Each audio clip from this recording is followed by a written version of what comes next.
우리 하나님 말씀 보도록 하겠습니다. 베드로후서 3장 1절에서 7절입니다. 베드로후서 3장 1절에서 7절까지 말씀 우리 다 같이 교독합니다. 제가 먼저 봉독합니다. 사랑하는 자들아, 내가 이제 이 둘째 편지를 너희에게 쓰노니 이 두 편지로 너희의 진실한 마음을 일깨워 생각나게 하여 곧 거룩한 선지자들이 예언한 말씀과 주 되신 구주께서 너희의 사도들로 말미암아 명하신 것을 기억하게 하려 하노라. 먼저 이것을 알지니 말세에 조롱하는 자들이 와서 자기의 전욕을 따라 행하며 조롱하여 이르되 주께서 강림하신다는 약속이 어디 있느냐? 조상들이 잔 후로부터 만물이 처음 창조될 때와 같이 그냥 있다 하니 이는 하늘이 옛적부터 있는 것과 땅이 물에서 나와 물로 성립된 것도 하나님의 말씀으로 된 것을 그들이 일부러 잊으려 함이로다. 이로 말미암아 그때의 세상은 물이 넘침으로 멸망하였으되 다 같이 이제 하늘과 땅은 그 동일한 말씀으로 불살하기 위하여 보호하신 바 되어 경건하지 아니한 사람들의 심판과 멸망의 날까지 보존하여 두신 것이니라. 아멘. 자, 오늘은 베드로후서 3장 1절에서 7절까지 말씀을 통해서 세상이 그대를 속일지라도 낙심하지 말라라는 제목으로 말씀을 증거할 때 많은 은혜 받는 시간 되기를 바랍니다.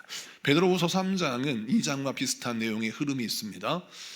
외부적으로는 로마 황제, 로마 정부의 박해로 큰 어려움을 겪었고, 내부적으로는 거짓 교사 이단들의 내부적인 혼란으로 말미암아 많은 그리스도인들이 영적인 혼란 또 심리적인 혼란을 겪고 있었습니다. 근데 그 모습을 지켜보는 베드로 너무 마음이 아픈 거예요. 왜냐하면 이제 순교의 때가 앞에 왔어요. 이제 초대교회 교인들을 이별하고 하나님 부르심을 따라 저 천국에 가야 합니다. 그런데 남겨진 그리스도인들을 바라볼 때 마음이 너무 아픈 겁니다. 왜냐하면 이런 영적 상태로 남겨지면 이들이 어떻게 이 험난한 이 고난의 파도를 돌파하고 믿음을 승리할 수 있을까? 또한 예수님께서 승천하시기 전에 말씀하시기를 제자들에게 너희는 예루살렘과 온 유대와 사마리아 땅 끝까지 이르러 내 증인이 되라라고 말씀하시고 내 증인의 삶을 잘 살아라라고 당부하셨는데, 예수님의 제자인 베드로 또 수제자였기 때문에 책임감이 너무나 투철한 거죠. 예수님께서 말씀하신 바 그 복음을 더 열심히 증거하여 땅 끝까지 전해야 되는데, 지금 내가 부름을 받아요. 내가 순교합니다. 그러면 내가 못다 이룬 사명을 누가 감당해야 돼요? 남겨진 사람들이 그 일을 감당해야 되는데, 지금의 영적 상태를 가지고는 그 일을 감당하기는커녕 오히려 사라질 것 같은 느낌이 드는 거죠. 그래서 성령의 감동 가운데 베드로 전서 후서를 쓰면서 특별히 남겨진 그리스도인들에게 어떻게 우리가 신앙으로 무장되어서 예수님이 우리에게 말씀하신 이 땅의 마지막 사명, 복음 증거의 사명, 예수님의 증인의 사명을 어떻게 감당해야 되는지를 설명하는 것이죠. 여러분, 부모는 자녀가 늘 아이 같다고 느껴집니다. 제가 노인대학을 인도하면서 정말 그런 모습을 보았는데, 노인대학에서 참 드문 풍경인데 어머니와 아들이 같이 노인대학에 앉아 있어요. 이게 무슨 경우예요, 여러분? 어머니도 노인대학에 오셨고 아들도 노인대학에 왔어요. 이 얘기는 무슨 얘기냐면, 어머니가 연로하신데 건강하셔서 90세가 넘으셨는데 건강하게 걸으세요. 그래서 노인대학을 가시겠다는 거예요. 그런데 분명 그 아들은 큰아들인데, 큰아들도 역시 나이를 먹어서 이제 어머니와 같이 노인대학에 오는 겁니다. 옛날에는 어르신들은 아이를 일찍 낳았지 않습니까? 그래서 같이 늙어가는 거예요. 70대 다 되는 어르신과 또 그 노모가 같이 노인대학에 참석했는데, 참 재미있는 건 그 어르신 90세가 넘으신 그 어르신이 저에게 뭐라 하냐면, 항상 기도 제목을 저에게 주시기를 우리 아들이 철이 없대요. 그래서 늘 화를 많이 내고 자기 며느리가 너무 착한데 아직도 철이 없어서 그렇게 큰 소리에 뻥뻥 치는데, 저러다가 우리 아들, 우리 며느리한테 소방 맞을까 걱정돼서 늘 기도해 달라고 하면서 자기 아들이 철이 없다는 얘기를 쭉 늘어드리는데, 그분 보면 이제 나이 먹을 것만큼 먹어서 이제 그분도 손주를 보고 있고 자녀가 크고 있는데, 아니 그분이 보기에는 70 넘은 아들도 애처럼 느낀다는 것이죠. 여러분, 초대교회 교인들이 부족해서가 아니에요. 먼저 하나님의 부름을 받은 이 베드로는 나는 천국에 가지만, 주님의 부르심의 앞에 가지만 남겨진 자들이 앞으로 겪어야 할 여러 가지 고난과 환난, 그리고 여러 가지 가슴앓이, 이런 것들을 지켜보면 걱정되는 거죠. 염려되는 거죠. 마치 친정 어머니가 딸을 시집 보냈는데 죽을 길로 가는 거 아니지 않습니까? 제가 결혼 주도할 때 늘 보면 친정 어머니가 눈물을 흘리고 친정 아버지 눈물 흘리는 경우를 봤어요. 그런데 한 번은 시댁에 시어머니가 눈물을 흘리고 친정 어머니는 뻣뻣해요. 전혀 이상이 없어.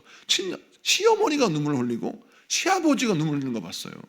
그래서 제가 결혼식이 끝나고 물었습니다. 아니 권사님 왜 우셨습니까? 했더니 우리 아들이 팔불출이라 연애 때부터 처갓집에 살았대요. 그래서 결혼하면 달라지겠지 했는데 그 아들이 뭐라 했냐면 엄마 나 결혼하면 이제 자주 올 수 없어.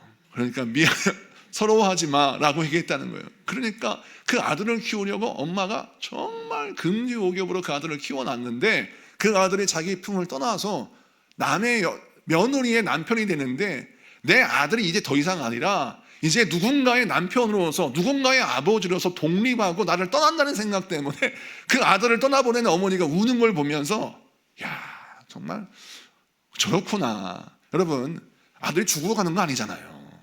그렇지 않습니까? 그런데 왜 어머니는 떠나보내는 아들을 바라보고 슬퍼할까요? 왜 친정 아버지 어머니는 딸을 시집 보낼 때 왜 슬퍼할까요? 이유는 지금 나의 인생을 돌아보면 이 이별을 통해서 앞으로 내 아들, 내 딸이 겪어야 할 세상의 풍파가 너무나 많기 때문이죠. 어머니, 아버지 노릇하는 거 쉽지 않지 않습니까? 근데 이 어머니, 아버지 노릇을 해야 하는 거예요. 그것을 바라보니 마음이 아프고 마음이 슬픈 거죠. 베드로도 초대교회 교인들이 형편없는 사람이어서 베드로가 이렇게 말하는 것이 아니라 너무나 사랑하는 사람들이 앞으로 겪어야 할 가슴앓이, 앞으로 겪어야 할 고통과 박해, 나는 이제 졸업하게 되는데 이들은 그것을 계속 겪어야 하는 거예요. 얼마나 가슴이 아프고 그들이 염려가 됐을까요? 그 당부의 말씀을 하는 겁니다. 그래서 오늘 본문 말씀은 정말 거친 세상을 향해 나아가는 믿음의 사람들에게 하나님께서 사랑의 음성으로 이 말씀을 주시는 겁니다. 여러분이 살아가야 세상에 이와 같죠. 감당해야 할 사명이 있고요, 또 돌파해야 할 고통이 있고 고난이 있습니다. 그리고 이겨내야 할 가슴앓이가 있어요. 근데 그것을 극복해야 성숙해지고 그것을 돌파해야 예수님의 증인된 삶을 살 수가 있는 것입니다. 그래서 오늘 이 말씀을 통해서 아무리 세상이 나를 짓밟고 흔들고 여러분을 속일지라도 낙심하지 말고 믿음의 길을 걸어가 사랑하는 아버지, 어머니가 내 아들, 딸을 세상에 내어보내며 걱정과 눈물을 흘리는 그 눈물의 마음을 기억하고 여러분 믿음의 말씀을 붙들고 세상에 나아가 나를 향하여 응원하시고 중보하시는 주의 음성으로 승리하신 여러분에게는 축복합니다. 자, 그럼 오늘 이 말씀 1절, 2절을 봅시다. 우선 1절을 볼까요? 다 같이 봉독하겠습니다. 시작. 사랑하는 자들아, 내가 이제 이 둘째 편지를 너희에게 쓰노니 이 두 편지로 너희의 진실한 마음을 일깨워 생각나게 하여. 아멘. 지금 사도 바울은 이단 사설의 혼돈 가운데 있는 초대교회 교인들을 향하여 하나님의 말씀을 통해서 정신을 좀 깨닫고 올바로 판단해서 올바른 판단력을 가지고 신앙생활을 잘할 수 있도록 도우려고 이 말씀을 하는데, 자, 이단들의 말을 듣지 말고 거짓 교사들의 말을 듣지 말고 너희에게 진실한 마음을 일깨워 생각나게 하는 하나님 말씀 내가 전합니다 라고 합니다. 그러면 진실한 마음을 일깨워 했어요. 진실한 마음이 뭘까요? 진실함이란 말이 에일리크리네라고 헬라로 쓰여 있는데, 에일리크리네라고 하는 말이 무엇이냐면 섞이지 않은 것, 그것을 뜻하며 섞이지 않은 것, 혼합되지 않은 이런 뜻이에요. 그러니까 진실한 마음이란 원래 원어의 뜻은 섞이지 않고 혼합되지 않는, 오염되지 않은 원래 처음의 마음을 말해요. 자, 베드로가 말씀을 증거할 때 세상이 너무 살기 힘들고 또 마음에 너무 큰 고통이 있을 때 그때 인생의 문제를 해결하는 방법, 그게 뭐냐면 내 안에 마음이, 내 마음과 나의 심령이 괴롭고 힘든 이유는 바로 무엇이냐면 내 안에 여러 가지 마음이 들어왔고 여러 가지 생각이 들어와서 이미 꽈리를 들고 자리를 잡았기 때문입니다. 그래서 오늘 말씀에 진실한 마음을 일깨우길 원한다. 이건 뭐냐면 너희 안에 들어가지 말아야 할 마음을 제거하고 너희 안에 잊혀져야 할 기억들을 잊고 너희가 꼭 붙들고 기억해야 할 기억을 일깨우기 위해서 내가 이 말씀을 증거한다는 거예요. 근데 그 말씀이 뭐냐? 2절이죠. 2절 다 같이 읽습니다. 2절 다 같이 읽습니다. 시작. 곧 거룩한 선지자들이 예언한 말씀과 주 되신 구주께서 너희의 사도들로 말미암아 명하신 것을 기억하게 하려 하노라. 아멘. 오늘 말씀에 거룩한 선지자의 예언의 말씀, 그게 뭡니까? 여러분 예언서 이사야, 또 에레미야에가 이렇게 다니엘서 이렇게처럼 계속해서 우리 하나님이 예언자를 통하여 우리가 허락하신 선지서, 대선지서, 소선지서 이런 것들을 말하고요. 주 되신 구주께서 사도들을 통하여 주시는 말씀이 뭡니까? 복음서죠. 자, 그러니까 오늘 이 본문 말씀 무엇을 뜻하냐면 베드로가 우리 안에 진실한 마음을 일깨우기 위하여 필요한 건 뭐냐면 이미 배워 알고 있는 하나님의 말씀의 본질을 말해요. 너가 만약 온전한 마음을 일깨우고 이 험한 세상에 살아남으려면 어떻게 되냐? 생각의 가지치기, 마음의 덜어냄을 이루어야 한다는 겁니다. 마음의 여러 가지 생각과 때를 덜어내야 돼요. 그랬을 때 내가 삽니다. 그런데 만약 계속 내 마음속에 잡다한 생각과 잡다한 어떤 마음들을 심어놓잖아요. 그러면 그 사람들은 어떤 일이 벌어지냐면 집중력을 잃어버리고 결국 마음이요 병들어 버려요. 그래서 오늘 말씀에 초대교회 교인들에게 무엇을 가르치냐면 지금 거짓 교사와 이단들과 또 밖으로는 로마 황제가 막 극악을 떨면서 핍박을 하지만 이때 중요한 건 그들 하나하나를 상대하는 게 아니라 오직 하나님만 바라보고 말씀만 붙들라는 거예요. 다시 말해서 네가 지금 싸워야 할 것은 로마가 아니고 또 거짓 교사들이 아니고 네가 싸워야 할 것은 오직 말씀 붙들고 엎드려 기도하여 내 영혼을 말씀 앞에 굴복시키는 거, 내 영혼을 성령 안에 굴복시키는 거, 여기에만 집중하라는 거예요. 그래서 뭐만 기억하라? 성령님이 주신 마음만 기억하고 하나님이 너에게 주신 말씀만 기억하라는 거예요. 그래서 기억력의 재초기화가 이루어져야 합니다. 여러분 많은 사람들이 이 기억력의 초기화를 이루지 못하기 때문에 넘어지는 겁니다. 그리고 집중력을 잃어버리는 거예요. 그래서 승리하지 못하는 거죠. 내 자녀가 속을 썩일 때 어떻게 돼요? 기억력의 초기화를 매일매일 해야 됩니다.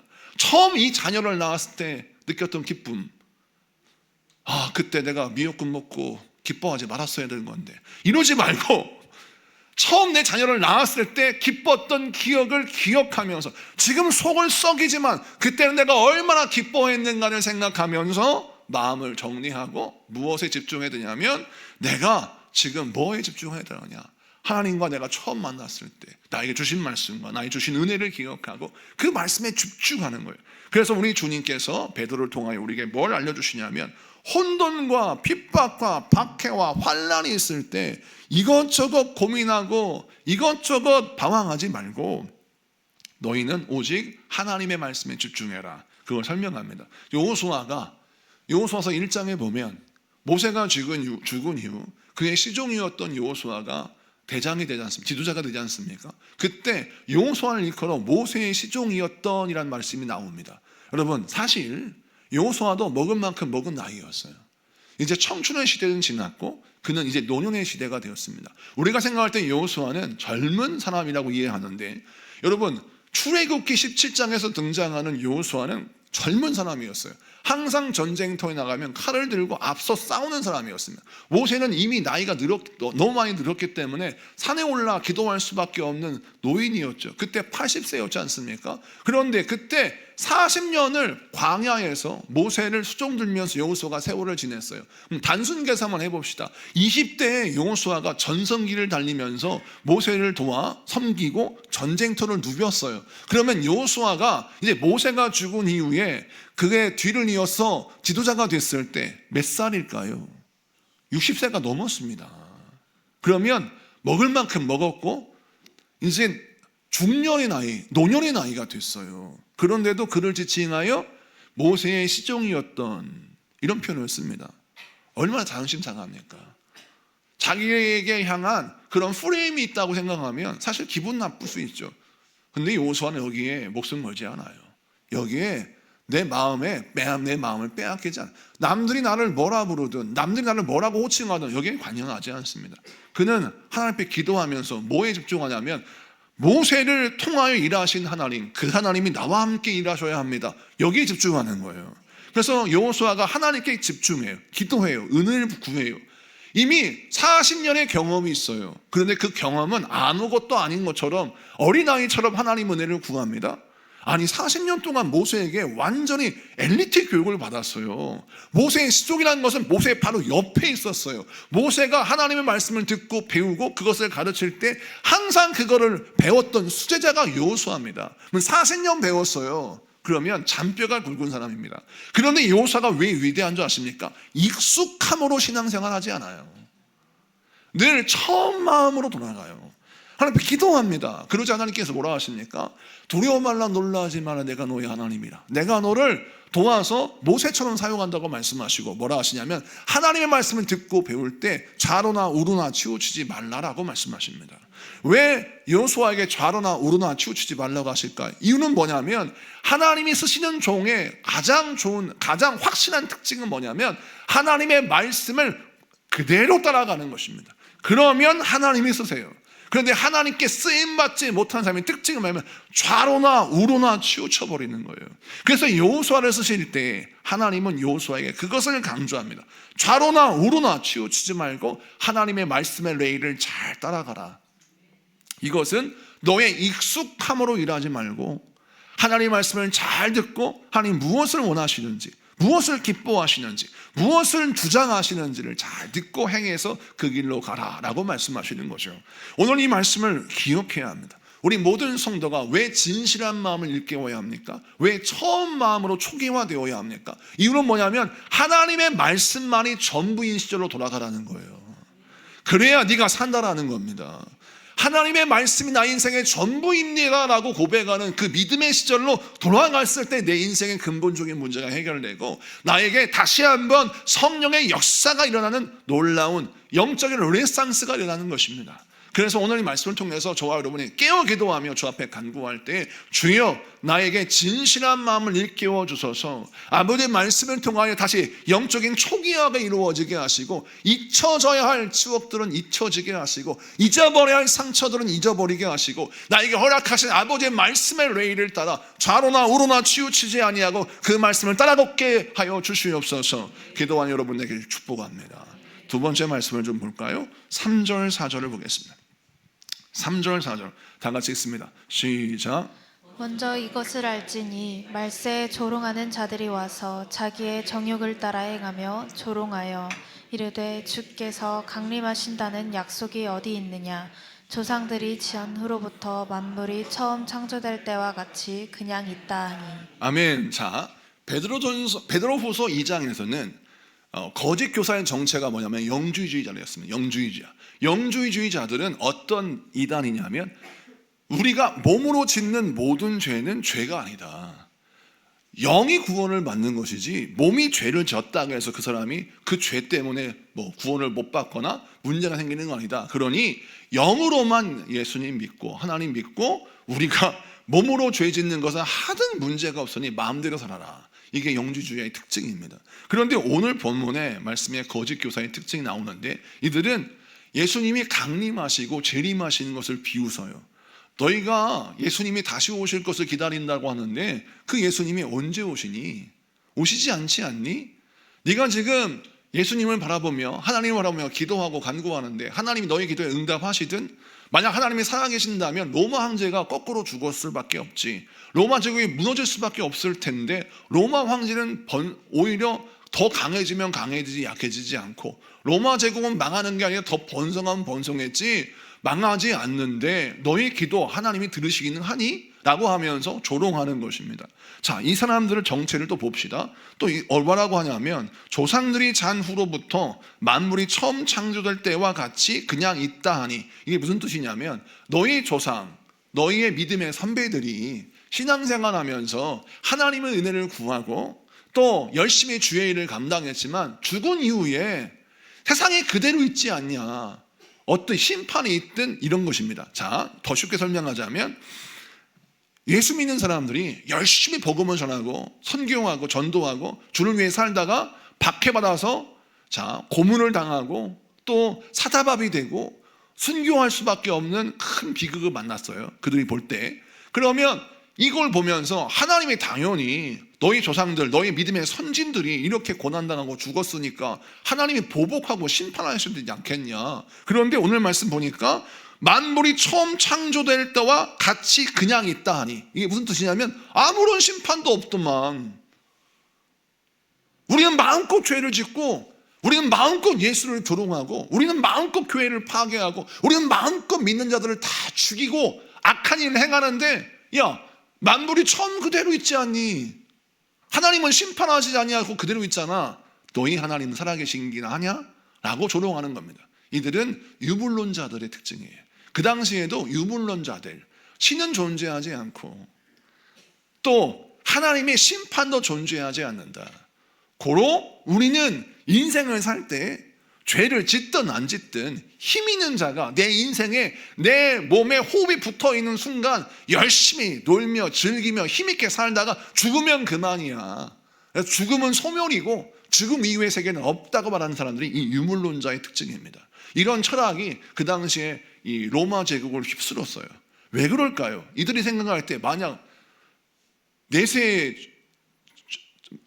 심판이 있으면 이들은 제일 불안하죠. 왜? 늘 남의 것을 뺏고 짓밟으며 힘의 논리로 인생을 살아가는 사람들인데, 이런 사람들이 만약 내가 지은 죄에 대한 심판에 있다고 하면 얼마나 두려울까요? 그런데 악한 원수마귀 사단은요, 사람의 마음을 정확히 깨뜨려 봅니다. 우리가 어떤 교리가 필요하고 우리가 어떤 종교가 필요한지를 정확히 알아요. 그래서 그 당시 철학과 사상과 종교가 무엇을 가르쳤냐면 유물론 신학을 가르쳤어요. 그래서 하나님은 존재하지 않고 만약 존재한다 할지라도 그 신은 우리를 어찌할 수 없으며 우리는 죽음의 심판을 받지 않는다. 만약 죽었다 할지라도 그건 소멸될 뿐 천국, 지옥 없다, 이렇게 얘기하는 거예요.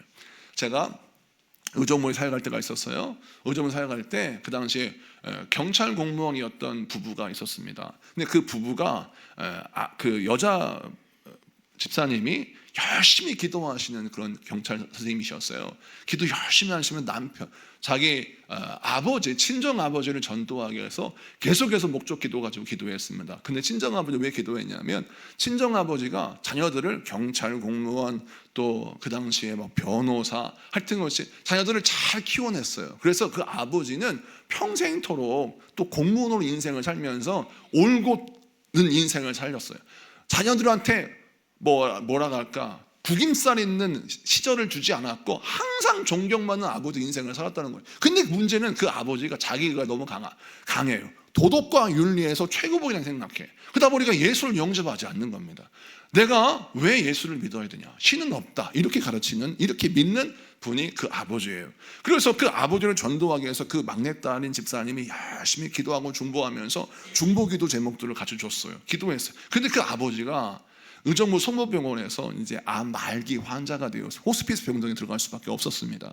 그런데도 정말 고통스럽고 힘들었을 텐데도 이분이 악소리 한 번은 안 내요. 그만큼 대단히 자기를 절제시키는 분입니다. 그래서 이분은 전도하려고 이 막내딸이 어머니 아버지에게 설득을 해서 우리 교회 목사님 모시고 좀 말씀을 좀 듣고 예수를 영접했으면 좋겠다라고 해서 제가 그때 부목사 때 저를 모시고 성모병원에 갔어요. 가서 복음을 전하는데, 복음을 전할 때 가장 중요한 첫 번째 단계가 뭡니까? 나는 죄인입니다는 걸 인정해야 됩니다. 우리는 죄인입니다. 이걸 인정해야 다음 단계가 가요.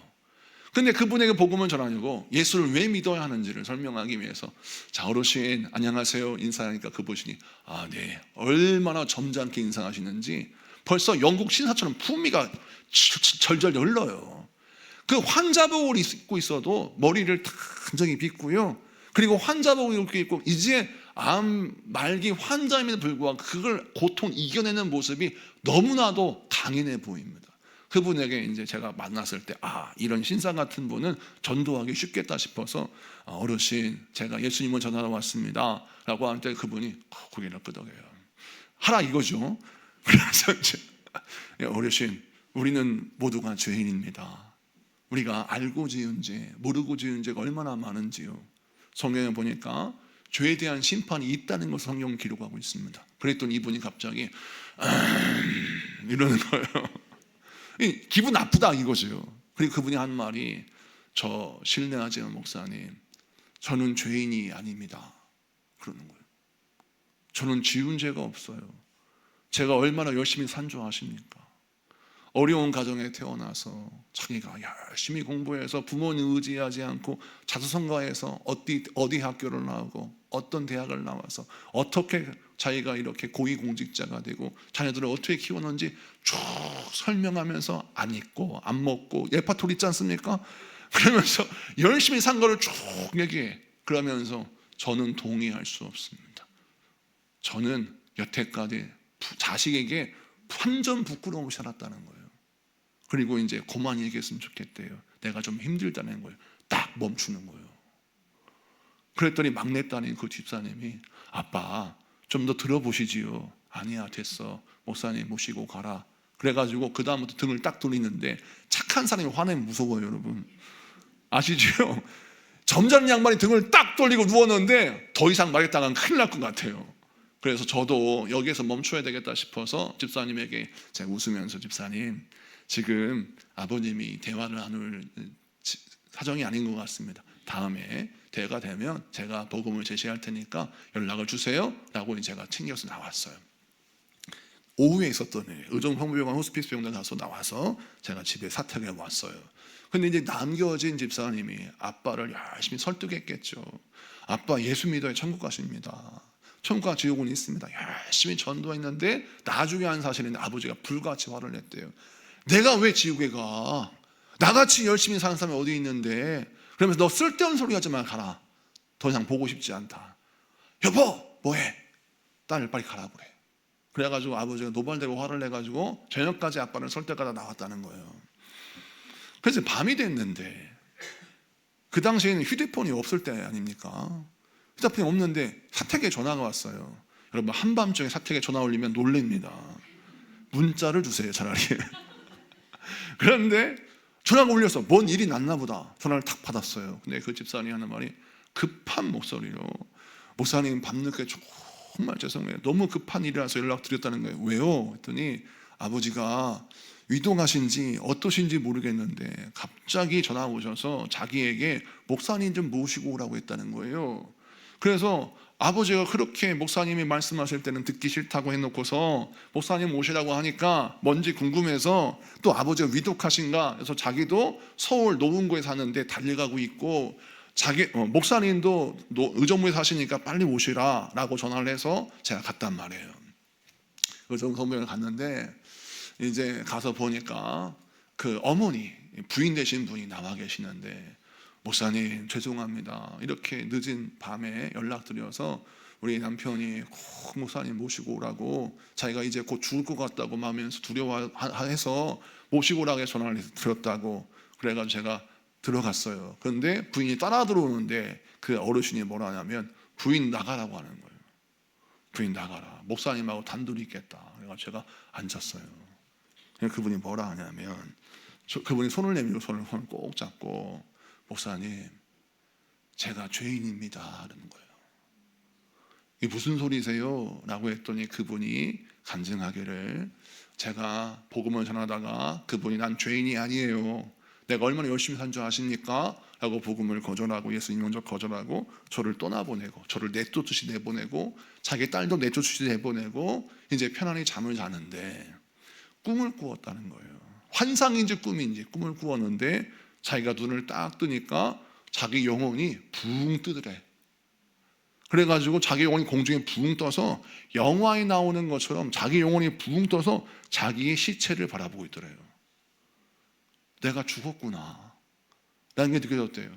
근데 갑자기 하늘문이 확 열리더니 마치 진공청소기에 빨려가듯이 자기가 천장이 열리면서 쑥 어떤 차원으로 빨려가더래요. 한참을 갔을까? 한참을 빨려가는데 갑자기 어두움이 쫙 갈라진 시뻘건 불길이 솟아오르면서 온갖 비명소리가 터지는 소리가 들리더래요. 수많은 곳에서 막 정말 평생 들어보지 못했던 비명소리가 난무하는 장소로 끌려가는데 이걸 어떻게 버텨보려고 벽을 긁고 벽을 끌고 어떻게든 내가 안 끌려가려고 벽을 휘저었는데 벽이 아니라 그냥 어둠 뿐이더래요. 계속 끌려가더랍니다. 그래서 점점점 눈이 밝아지는데 눈앞에 정말 시뻘건 불이 보이고 형체는 뭔지는 알 수 없지만 저것이 마귀라고 하는 게 느껴지더래요. 마귀가 또 시뻘건 불이 나를 기다리고 마치 막 불구덩이 용광로 속에 자기가 빠져들어가는 엄청난 공포를 느꼈대요. 그래서 자기가 비명을 질렀답니다. 나 살려달라고. 그렇게 비명을 질렀는데 어느 누구 하나 대답이 없고 온갖 수많은 사람들이 비명소리를 들리는데 자기 비명소리가 묻히더래요. 그런데 그때 갑자기 자기 발을 누가 팍 붙잡고 빨려 들어가는 자기를 붙잡고 이렇게 흔들더래요. 그래서 발목을 붙잡는 손을 뒤로 보았대요. 근데 손만 보이더래. 그래서 그 손이 누구인가 했더니 그분은 성경을 잘 모르니까 이 손이 자기 딸 손인 줄 알았대요. 내 딸이 나를 위해서 기도하고 있구나. 왜냐하면 맨날 딸이 와서 아빠한테 하는 말이 아빠, 내가 아빠 천국 가라고 기도하고 있어요. 아빠 천국 가셔야 돼요. 지옥 가시면 안 돼요. 라고 계속 복음을 전했으니까 이 아버지가 생각할 때 자기가 지옥으로 빨려 들어가는데 자기 발을 붙잡는 손이 나타나서 자기를 붙드는데 이게 내 딸인가 보다. 라고 해서 아무개야 아빠 좀 끌어당겨줘 라고 소리했는데 깼어요. 그랬더니 자기가 잠을 잔 거예요. 식은 땀이 흘리고 이제 말기 암이니까 살 날도 얼마 남지 않았는데 옛날에는 하루빨리 죽고 싶다는 마음을 먹었대요. 왜? 통증이 너무 심해서 버티는 것도 쉽지는 않고 좀 멋있게 죽고 싶었답니다. 그런데 오늘을 넘기면 안 되겠다라는 생각이 들었대요.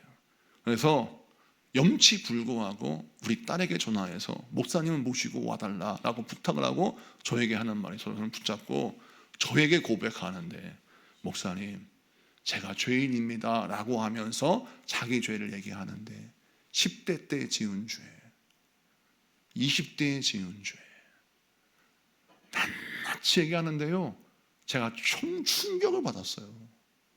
이렇게 멀쩡한 양반이 이런 죄를 저질렀나? 이렇게 도덕과 윤리가 훌륭한 분이 이런 죄를 저질렀나? 라고 깜짝 놀랄 만한 그분의 죄가 고백되어지는데 40대까지 갔는데 제가 멈췄어요. 그만하시죠 어르신.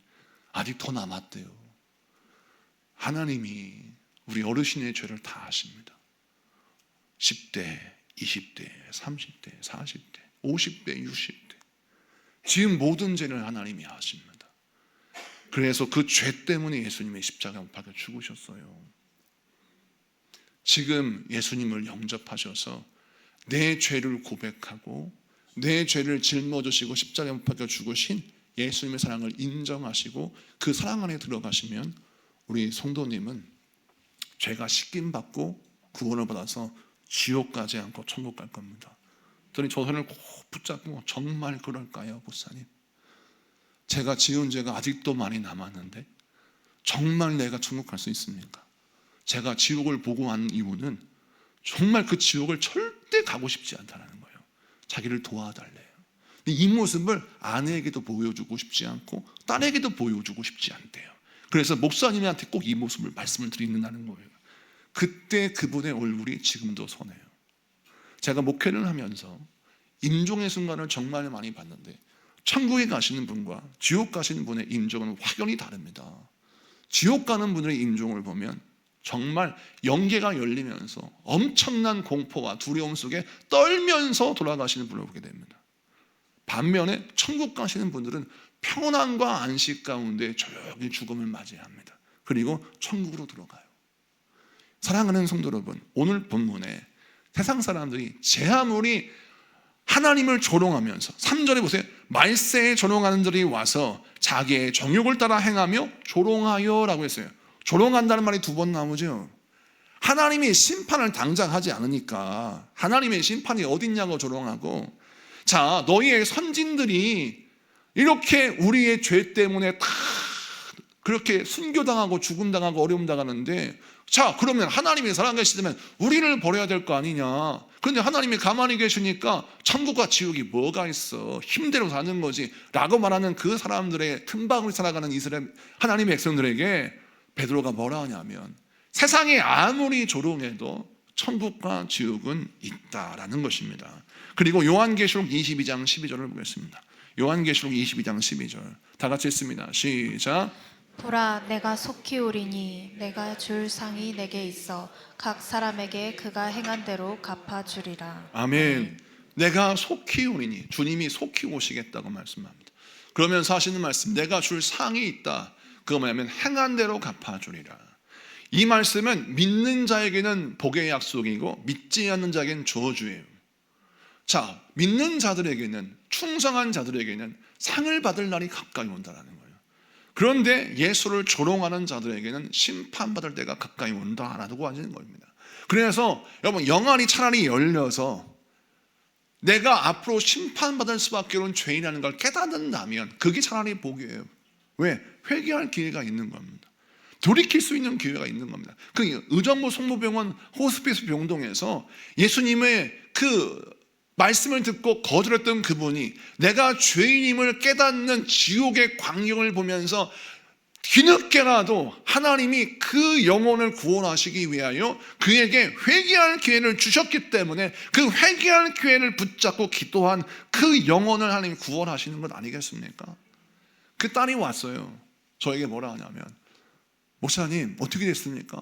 어르신 예수님 영접하고 정말 하나님의 자녀가 되었고 영접 기도까지 다 마쳤습니다. 제가 혹시 몰라서 제가 세례기까지 가져갔거든요.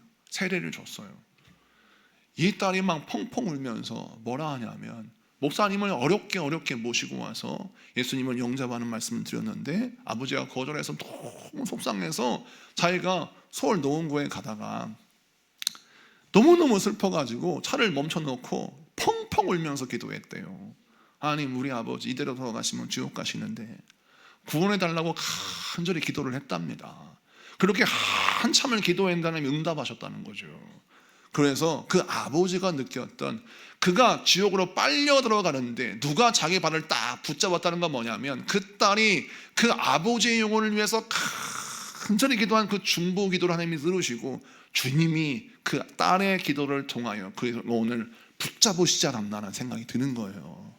사랑하는 성도 여러분, 여러분의 기도가 헛되지 않은 이유는 무엇인 줄 아십니까?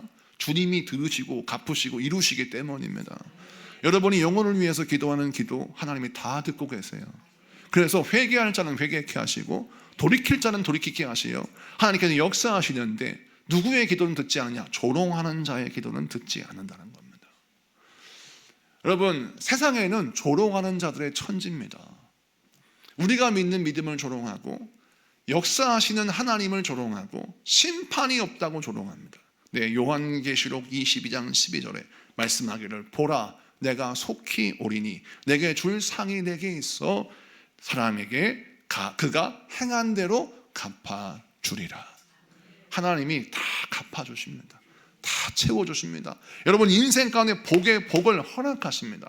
그러므로 여러분, 나의 기도를 응답하시고 나의 간구에 역사하신 주님을 바라보면서 나의 죄는 이미 다 사함받고 구원을 얻었다는 믿음으로 승리해야 합니다.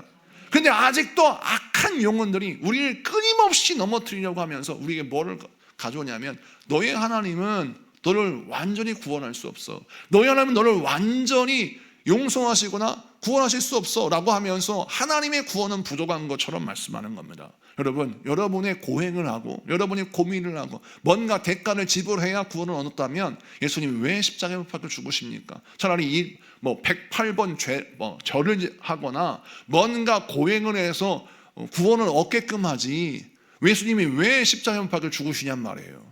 예수님이 왜 십자가에 못 박혀 죽으셨냐면 여러분의 모든 죄를 짊어지시기 위하여 그 고통, 그 고난을 담당하신 것입니다. 그러면 오늘 이 말씀을 통해서 저와 여러분이 어떤 신앙생활을 해야 되냐면, 주여 내가 항상 주의 은혜를 따라 살게 하여 주시옵소서. 그래서 하나님이 나의 수고를 기억하시고 나의 아픔을 기억하셔서 나의 기도에 응답하시사, 내가 영혼을 위해서 중보하며 기도하는 기도에 응답하시사 그 기도에 역사하셔서 영혼을 구원하시고 건지시고 우리 하나님의 긍휼을 베풀어 주실 줄로 믿습니다 라고 선포하는 여러분에게 축복합니다. 자, 시간이 넘어갔지만 한 말씀 더 보죠. 7절 말씀을 보겠습니다. 7절 다 같이 읽습니다. 7절 시작. 땅은 그 동일한 말씀으로 불사르기 위하여 보호하신 바 되어 경건하지 아니한 사람들의 심판과 멸망의 날까지 보존하여 두신 것이니라. 아멘. 자, 오늘 말씀 원래 5절 6절부터 계속 읽어야 되는데 7절만 읽었어요. 시간 관계상. 이게 무슨 뜻이냐면, 자, 하나님께서 물로 세상을 심판하셨지만 노아를 살리셨잖아요. 그리고 물로 심판하신 다음 하나님 뭐라고 말씀하셨냐면 세상에 불로 심판하신다고 하셨어요. 근데 불로 심판하실 때에도 하나님이 긍휼을 베풀어 주셔서 물로 심판하실 때 노아의 방주를 통하여 구원하실 사람은 구원하신 것처럼 불로 심판하실 때가 가까이 오지만 우리 하나님은 아직 회개하지 않은 자와 이미 믿고 구원을 얻을 자 동시에 살려두신 이유가 있다는 거예요.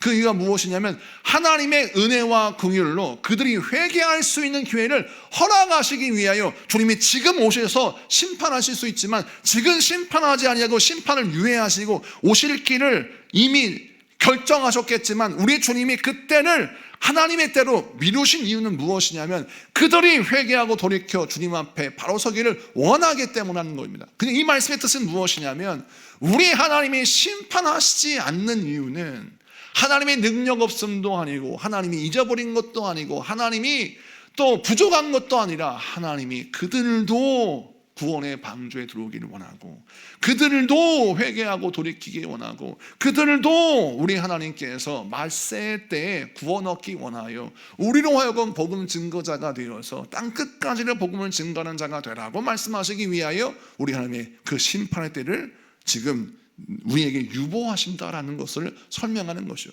그럼 답이 되죠. 아, 예수님이 재림하신다고 했는데 이때가 아니라 하나님이 정하신 때고 예수님의 재림의 때가 늦어지는 이유는 무엇이냐면 하나님이 복음을 선포하여 땅끝까지 예수의 증인이 되어서 구원받아야 할 영혼들, 회개할 영혼들 그들을 주님께로 인도하게 하기 위하여 우리 주님이 심판의 때를 유보하셨구나 이렇게 이해를 하라는 거예요.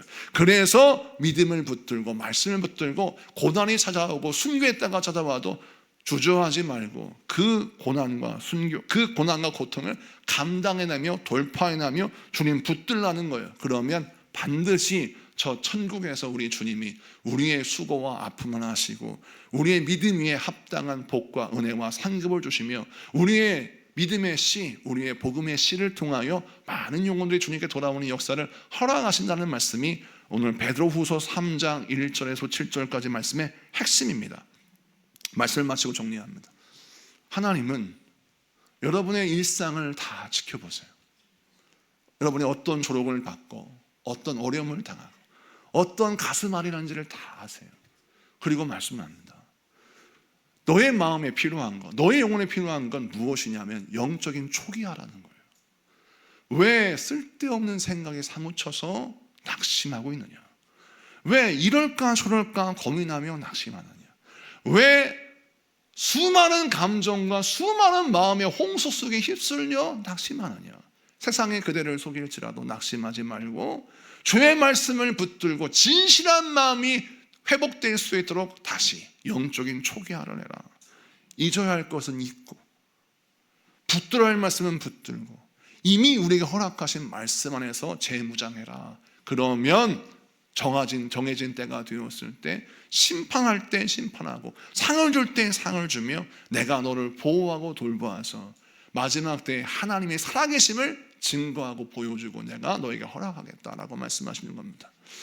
여러분의 신앙의 삶은 절대 헛되지 않습니다. 우리보다 먼저 천국에 입성한 믿음의 선배들은 우리에게 증언하고 있습니다. 천국과 지옥은 반드시 존재하고 그 천국에 들어가는 사람들은 죄를 인정하고 용서받은 자예요. 죄를 인정하고 회개하는 자만 구원을 얻습니다. 끝까지 나의 죄를 인정하지 않고 회개하지 않는 자에게는 주님이 그 긍휼의 때를 허락하시기를 거절하시고 기다리세요. 이유는 뭡니까? 그를 저주함이 아니라 끝까지 그를 회개시키고 돌이키셔서 심판을 받지 아니하고 구원받는 백성이 되게 하기 위한 하나님의 사랑의 표현이라는 거예요. 그래서 우리의 사명이 무엇입니까? 복음을 들고 예수의 복음을 들어야 할 모든 영혼들을 위하여 복음을 전하면서 그들이 주님께 돌아와 예수 영접하고 구원을 얻어서 나의 죄를 해결받고 천국에 들어가는 하나님의 백성 될 수 있도록 기도할 때 우리는 바로 승리할 줄로 믿습니다. 우리 찬양하고 기도하겠습니다.